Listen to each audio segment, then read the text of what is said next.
കൂട്ടുകാരെ, ഇന്ന് ഞാൻ നിങ്ങളെ പരിചയപ്പെടുത്തണത് ചെറിയ മരമാക്കി മാറ്റിയ കപ്പയാണ്. എൻ്റെ വീട്ടിലൊരു വലിയ മൂട് കപ്പ ഉണ്ടായിരുന്നു.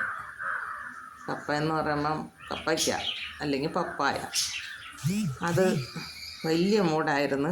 തോട്ടയ്ക്ക് പോലും എത്തൂല്ല പറിച്ചെടുക്കാൻ. അത്ര പൊങ്ങി വന്നപ്പോഴത്തേക്ക് ഞാനതിനെ ചെറുതാക്കി.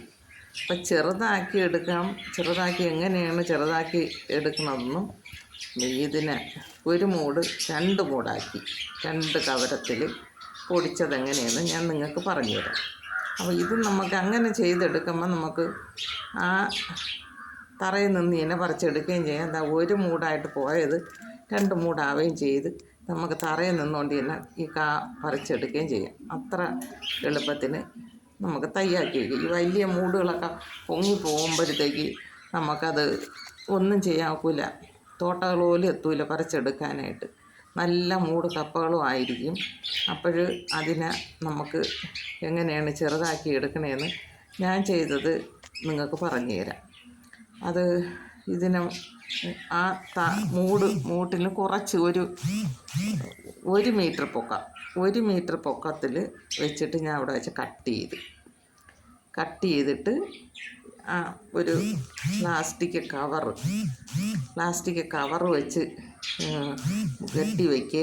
അല്ലാന്നുണ്ടെങ്കിൽ ഞാൻ വേറൊരു കപ്പയിൽ വലിയ കുപ്പി ഉണ്ടായിരുന്നു, വലിയ വാവട്ടമുള്ള കുപ്പി ഉണ്ടായിരുന്നു. അത് ഇങ്ങനെ ഈ വെട്ടിയ ഭാഗം വെച്ച് കുപ്പി ഇറക്കി വെച്ച് താഴ്ത്തി വെച്ച് അപ്പം വെള്ളമൊന്നും ഇറങ്ങാതിരിക്കുമ്പോൾ അങ്ങനെ പൊടിക്കും. ഇത് പിന്നെ ഒരു പഴയ ബക്കറ്റ് ഉണ്ടായിരുന്നു. ആ ബക്കറ്റിനെ എടുത്ത് ഞാൻ കമത്തി വെച്ച്. അപ്പോൾ അതിൽ കൂടെ വെള്ളം ഇറങ്ങില്ല. കുറേ ദിവസം കഴിയുമ്പോൾ ഇത് എല്ലാം കൂടെ ഒത്ത് കൂടിയിട്ട് ആ ശിഖരങ്ങൾ 2 സൈഡിലോട്ടും 2 ശിഖരം പൊടിച്ച് വന്നതാണ്. ചെറിയ തൈയുമായി വരികയും ചെയ്ത് നമുക്ക് മൂട്ടിൽ നിന്നുകൊണ്ട് പറിച്ചെടുക്കുകയും ചെയ്യാം. ഇതുപോലെ എല്ലാവരും പഴയ മൂട് കപ്പയുണ്ടെങ്കിൽ വെട്ടിക്കളഞ്ഞിട്ട് ഇതുപോലെ ചെയ്തെടുക്കാം.